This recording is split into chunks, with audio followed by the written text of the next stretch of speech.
Suara KSAU soal rencana pembelian Sukhoi Su-35 dari Rusia. Kepala Staf Angkatan Udara KSAU Marsikal Fajar Prasetyo mengatakan, pembelian alat utama sistem persenjataan alutsista bukan menjadi domain TNI AU, tetapi Kementerian Pertahanan atau Kemhan. Hal itu disampaikannya merespon rencana pembelian pesawat tempur Sukhoi Su-35 dari Rusia. Sebagai informasi, rencana itu telah dilontarkan pemerintah sejak 2017 lalu, namun belum terrealisasi hingga kini. Kewenangan kami adalah bagaimana kami menyiapkan pelatihan, pembinaan, dan lain sebagainya.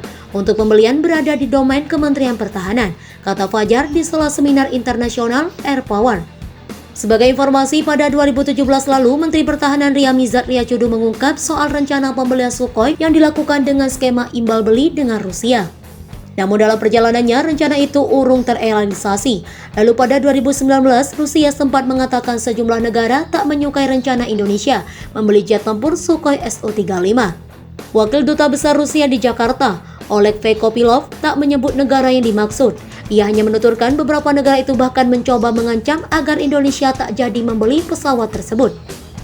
Indonesia tetap berkeinginan untuk melanjutkan kontrak pembelian Sukhoi meski beberapa negara mencoba mengancam Indonesia.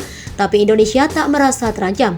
Ini sangat bagus, kata Kopilov dalam jumpa pers di kantornya Desember 2019. Sementara berdasarkan laporan media asing, Indonesia terancam batal membeli pesawat tempur itu karena ancaman sanksi dari Amerika Serikat.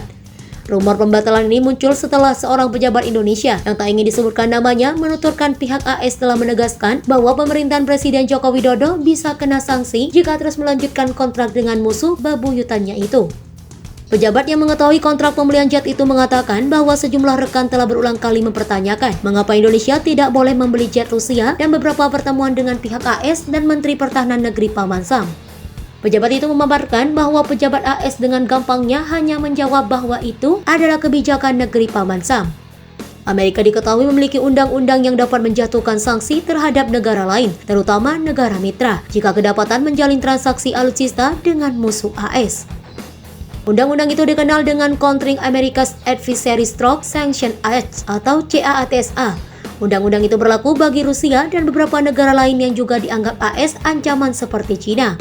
Di tengah kesimpang siuran itu, Kemhan melakukan penandatanganan kontrak kerjasama pembelian 6 pesawat tempur generasi 4,5 Dassault Rafale buatan Prancis. Penandatanganan kontrak itu disaksikan Menteri Pertahanan RI Prabowo Subianto saat menerima kunjungan Menteri Angkatan Bersenjata Republik Prancis, HE Mr. Florency Parly, beserta delegasi di Kemhan, Jakarta. Kita rencananya akan mengakuisisi 42 pesawat Rafale. Kita mulai hari ini dengan tanda tangan kontrak pertama untuk 6 pesawat, kata Prabowo saat itu.